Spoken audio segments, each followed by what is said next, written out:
I'm with Rinat, chairperson at AUTOSAR. Rinat, can you tell us more about AUTOSAR and what you guys do? Yeah, for sure. So we are a worldwide organization of more than 350 partners at the moment.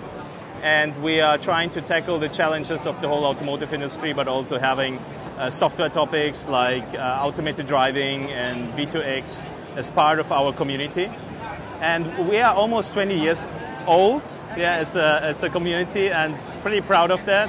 Usually, like the startups or other tech companies, even doesn't know us, or even doesn't know that our technology is built in their cars, and that's where we are proud of. So topics like economy, ecological topics, also the technology itself is something we need to attract the right developers, in fact. Yeah, that's it. Okay, awesome. And you say you're 20 years old, so I guess the principles of the business 20 years ago have changed slightly to now, in the world we live in now. So obviously there's a big focus on sustainability. Yeah. So how is AUTOSAR contributing to that and the wider ecosystem? Yeah, so in fact, I mean, if you imagine 20 years ago, and if you ask a manager in automotive, have you ever seen a merge request? He would just simply say, what? Yeah, so the point is that technology and the product changes in the direction of software.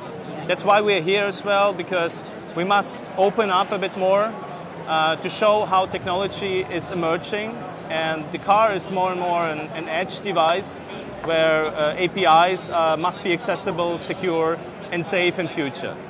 How is sustainability implemented in future software platforms? You might even know, but at the moment we are already part of every inverter, the charging system, and really adapting the technology already on the hardware. And up to ASIL-D platforms, companies like Electrobit, like ETAS, like Vector, I implemented the so-called classic platform of AUTOSAR, and it's kind of the most embedded and certified way you can implement your C implementation, C language implementation. So AUTOSAR provides already now the platforms to be an embedded hard real-time device. Yeah. And for example, for automated driving, like the adaptive platform we see in the back here, it's a C++ based API at the moment. We also think of Rust bindings at the moment. And also the ecological idea of automated driving must be regulated, and it has a big impact, like what times do you use for your driving, for platooning, for example. You can manage all that if automated driving is available, at least with level 3.